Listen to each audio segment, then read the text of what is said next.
In this video I'm talking about the diminished seventh arpeggio, and this is the latest and probably the last in my series of videos looking at the most common 4-note arpeggio types. And previously I've looked at major 7, minor 7, dominant 7 and minor 7 flat 5. And the diminished 7, like with the minor 7 flat 5, is one of the lesser used arpeggio types, but still I think it's a very important sound and it's a very useful sound. And it's a sound that personally I'm a big fan of, and I find myself using the diminished 7th sound quite a lot, and not just in a jazz context either. It works very well in other musical genres. Now the format of this video is going to be the same as the previous ones. I'm going to go through a bit of theory, then I'm going to show you how to lay out the arpeggios on the fretboard. I'm going to give you some exercises, and then we're going to look at some applications, and I'm going to give you some licks as well. So perhaps a good way to get started with this might be to think about how the diminished 7th arpeggio relates to other arpeggio types that you already know. So the minor 7th and the minor 7 flat 5 arpeggio, both of which you're going to be thoroughly familiar with because I'm sure you've been binge watching my previous arpeggio videos. So if we take the minor 7th arpeggio, for example, let's do this in the key of A from an A root note. The minor 7th arpeggio, if you remember, is A, C, E and G. In terms of intervals, you've got the root, minor 3rd or flat 3rd, 5th, flat 7 or minor 7. The minor 7 flat 5 is one note different from that. So instead of the E, we've got an E flat, that's the flat 5. And the diminished 7th arpeggio is one note different from that. So instead of the flat 7 here, we're going to move that note one fret down again, and we've got a double flat 7. So the notes we've got are A, C, E flat, and now G flat. So root, flat 3rd, flat 5th, and double flat 7. And another name for this flat 7 is diminished 7. You've got a major 7, you flatten that, it becomes a minor 7, you flatten that again and it becomes a diminished 7. So that's where the name of this arpeggio and this chord comes from. This is something which people get quite confused about, this whole idea of double flatting a particular note. And people will say, well, hold on, doesn't that just make it the same note as the 6th? And in a sense that's true. If you think about it, we've got the, if we go up from the A root note, there's the 7th, that's the major 7th. So the flattened 7th is going to be a G, major 7th is G sharp, G, and if we flatten that again, we've got this G flat, which is the same as an F sharp. So in the A major scale, it's going to be an F sharp, but for various theoretical reasons it's preferable to call that a G flat rather than an F sharp, and to think of that as an interval of a 7th, or the double flatted 7th if you like. And if you don't do that, the theory police are definitely going to come knocking for you. People like to get quite pedantic and sometimes quite angry about all of this theoretical stuff. So try and get it right. We're constructing this arpeggio as a root, flat 3rd, flat 5 and a flat 7. And I'm not going to go into a full discussion of this stuff in this video. I want to get onto more practical things.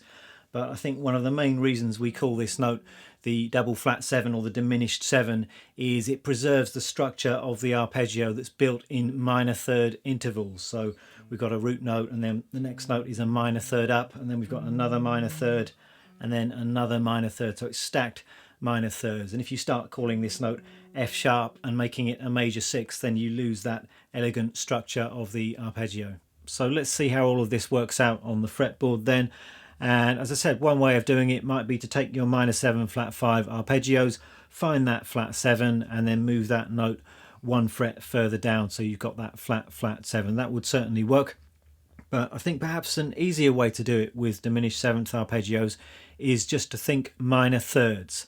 And this particular arpeggio has got symmetrical properties, so it's entirely built on minor 3rds. So if you just think about those minor 3rd intervals, it's actually quite easy to lay this arpeggio out on the fretboard and to memorize these different shapes. So let's see how that might work. If again we start from this A root note, we're simply going to go up a minor 3rd from that, so up 3 frets, and then from that note we're also going to go up a minor 3rd, and and then from there we're going to go up a minor third, and you can just continue that, just going up in minor thirds.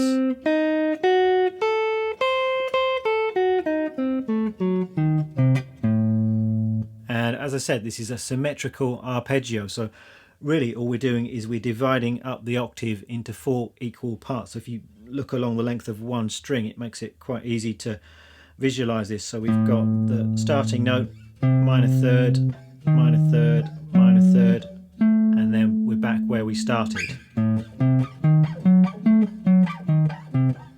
And what that means in practice is we've only got 3 different possible diminished seventh arpeggios, diminished seventh chords. If you think about it, we've got the 4 notes of that arpeggio, and then we could play the same thing up 1 fret and up another fret, and once we get up 3 frets, then the arpeggios start to repeat one another. They're just inversions, so we've only got 3 possible diminished seventh arpeggios. And for that reason, the symmetrical nature of this arpeggio, it's of limited usefulness, I think, to think in terms of the caged system when working on this arpeggio, simply because it's really the same shape in all of the patterns, and as soon as you start working with this arpeggio, you'll just start to see these patterns, these minor third intervals, very easily all over the fretboard. But I mean, you could try doing it in that caged kind of way, but as you will see, it's all the same kind of shape. So from here, kind of pattern 1,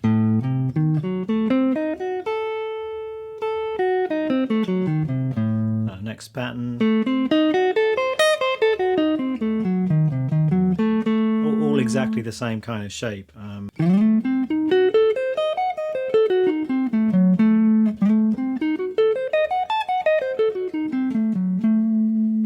So you just want to get used to those minor third intervals, and obviously on one string the minor third is just going to be 3 frets higher, and that's going to apply to all the different strings. If you're crossing from one string to the next, then the minor third is going to be 2 frets back on the next string. So except going from the 3rd string to the 2nd string, from the G over onto the B, where the minor third interval is going to be just 1 fret back. That's that whole B string thing that you have to compensate for. And then when you get to the top 2 strings, it's going to be 2 frets back once again. So once you understand that, you'll just be able to construct these arpeggios very easily wherever you are on the fretboard. But you might want to associate these arpeggio shapes with some common diminished seventh chord shapes. So I think there are 3 quite widely used diminished seventh shapes which you should probably know. So this one here, which in terms of frets it's 5, I'm muting the A, and then 4, 5 and 4, and I can just see my diminished seventh arpeggio around that shape. So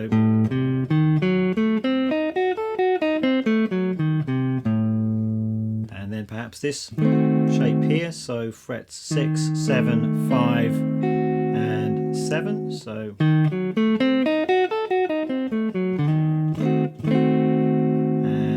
then perhaps this shape here, so fret 7, 8, 7 and 8, and once again you can see that arpeggio shape around the chord.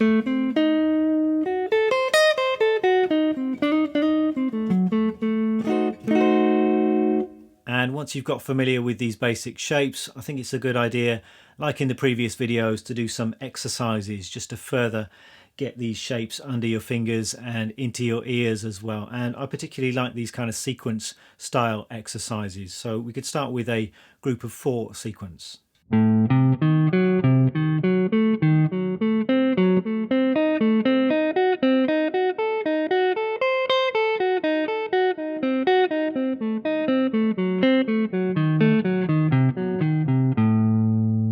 A group of 3 sequence.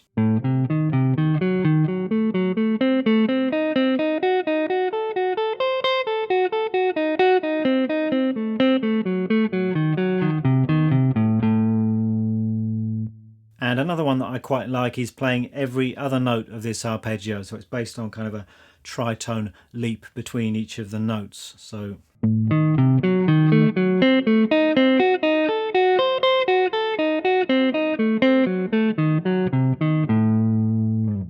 let's move on to some applications, and I'm not going to try and be comprehensive here. I'm just going to give you a couple of ideas to get started.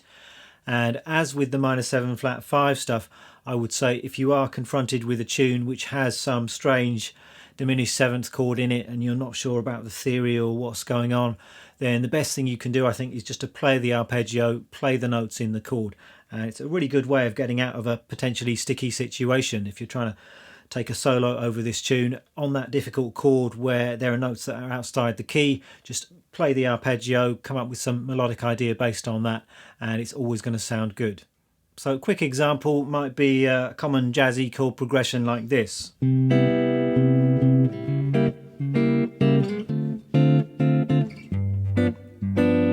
So we've got C major 7, got C sharp diminished 7, leading to D minor 7 and then G7. So we're in the key of C major, we've got the kind of the 2-5-1 chords there, and then we've got this slightly unexpected diminished 7th chord in there. So what's that doing in there? And you don't even need to analyze or understand the theory if you're playing over this.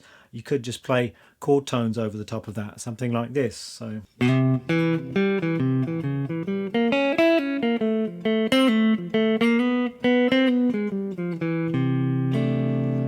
all I'm really doing there is just playing chord tones. So C major, and here's the diminished 7th arpeggio, and then we got D minor 7, and then just some G7 stuff. So it works, it sounds good, and if you're connecting those arpeggios together smoothly, if you're using a bit of rhythm, there's no need necessarily to go any more sophisticated than that. Now, to dig a little bit deeper into the theory of diminished 7th chords and arpeggios, essentially they're used as quite a tense sound that needs to be resolved. So you've got this diminished 7th sound, it's kind of pulling your ear somewhere, and usually it's going towards a home chord, towards the 1 chord. So whether it's a minor chord or to a major chord. And it's got a lot in common with a dominant 7th chord, with that 5-1 sound. And I would say 90% of the time when you come across diminished 7th chords, they're acting as a dominant chord, giving you that kind of 5 pulling back to the 1 sound. And really what the diminished 7th arpeggio is giving you is a 7 flat 9 sound. So let me explain to you how that works, because this is a really important and very widely used application for this sound. And we might come at this by looking at chord shapes once again. So if we take just this D7 chord, and if you raise the root of that chord by 1 fret, you have this. So we've got D7, and then you raise the root, you've got a D sharp diminished 7 or an E flat diminished 7 chord. So 7th and the diminished 7. So you can see visually, and you can also hear how closely related those two sounds are. You can see it again in this position here perhaps. You've got D7, raise the root by 1 fret, and we've got a D sharp or E flat diminished 7th chord. So because those sounds are so closely related, it follows that we can use that diminished 7th sound over a dominant 7th chord, and in particular over a functioning dominant 7th chord. That's a dominant 7th chord that's going back to its 1 chord, and it's going to give you a really cool sound. And it's super important here that not only do you understand the theory, but you're able to quickly access this sound on the fretboard. And there are a few ways that you can think about this, but the way I think about it is this. We're playing a diminished 7th arpeggio over a dominant 7th chord, specifically a functioning dominant 7th chord, a chord that's heading back to its 1 chord. And what you need to do is build that diminished 7th arpeggio off of the flat 9, or the 3rd, or the 5th, or the flat 7 of that dominant 7th chord. So for example, if we're playing over this D7 chord here, then you might like to think about your flat 9. That's quite an easy note to find. It's just 1 fret above the root, and from there that's your launching point for this diminished 7th arpeggio. So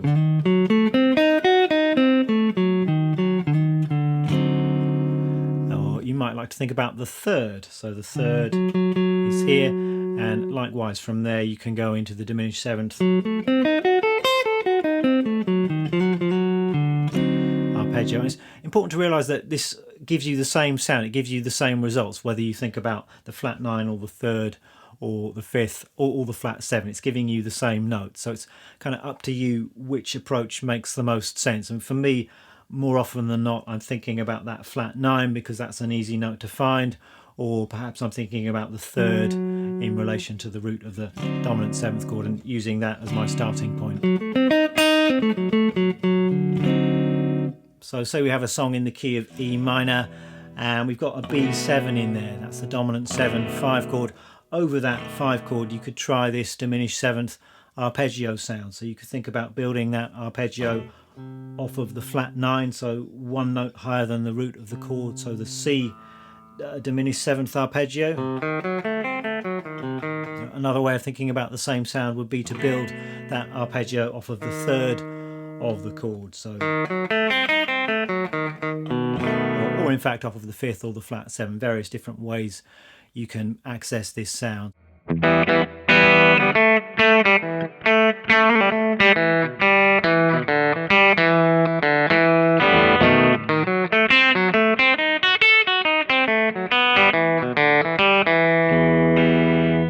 So there I was just playing some E blues stuff. And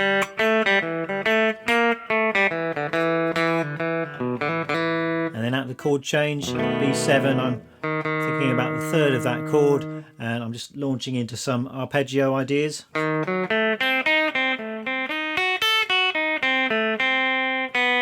And then I want to connect smoothly back to the 1 chord again. So hitting that B note there, the 5th of the 1 chord.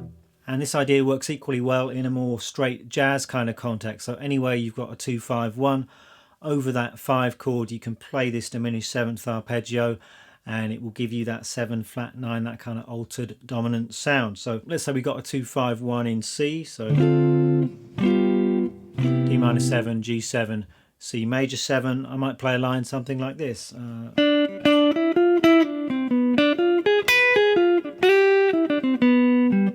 So there I just had some D minor stuff, connecting to the 3rd of the 5 chord, and from there I can launch into my diminished 7th arpeggio, just straight up and down that arpeggio, and then try and connect smoothly back to the 1 chord. So you could perhaps go connect to the 3rd or to the 5th. So lots of options there. Another place I might use this diminished kind of sound is in a blues context, and in particular I think it works well signalling the move to the 4 chord. So for example, if I'm playing say a minor blues in C minor, you start off on the 1 chord, C minor, and then you head to the 4 chord. Very often you can set up that 4 chord with kind of the 1 dominant chord. It's kind of a secondary dominant sound, I suppose, in the case of a minor blues. So you've got that C7 flat 9, and that's where you could play that kind of sound which pulls your ear towards the 4 chord. So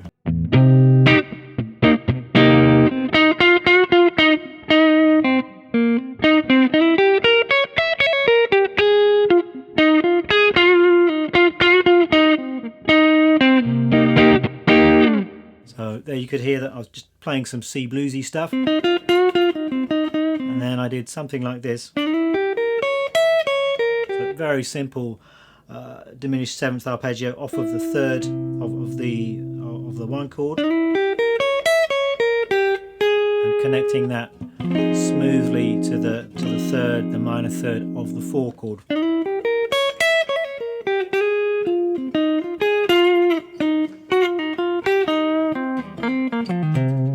Another non-jazz place that you might find this kind of sound is in the rock and metal world, and specifically I'm thinking of that kind of shred neoclassical metal, and I'm not sure how many neoclassical shredders are watching my channel. Lots of you, I hope, but it's not something that I discuss that much on this channel. But it's exactly the same concept. So often those kind of tunes are in minor keys and over the dominant 5 chord in that key. That's when Yngwie or whoever will unleash these diminished 7th arpeggios. So if you've got this tune in a minor key, say the key of A minor, you've got a dominant 5 chord, that's when you can unleash your diminished 7th arpeggios. So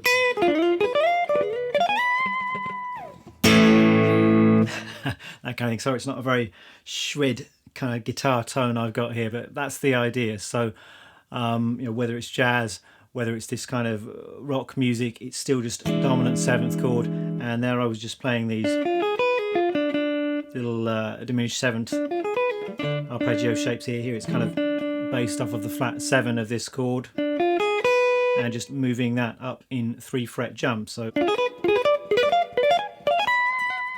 sorry, my sweep picking chops aren't quite what they used to be. I should really get to work on that. So quite a few ideas and licks there, and I hope that offers you a good way into this diminished 7th sound. Just a quick word about the gear that I'm using today, and the guitar is my Trent Model 1, and I just recently installed some new pickups in this actually, and Elliot Trent sent me these prototype P90s. He's going to start using his own pickups in his guitars from this point onwards, and these replaced the bare knuckles which were in here previously, and the bare knuckles sounded great actually, but if anything these new pickups sound slightly better to my ears. And I'm not using an amp today, I'm just going straight into my Kemper Profiler, and for this kind of video I'm not going to be spending ages trying to get the most awesome tone. I just want something that's going to sound good and is convenient, and the Kemper really does sound good, and it's just so easy to get a decent sound.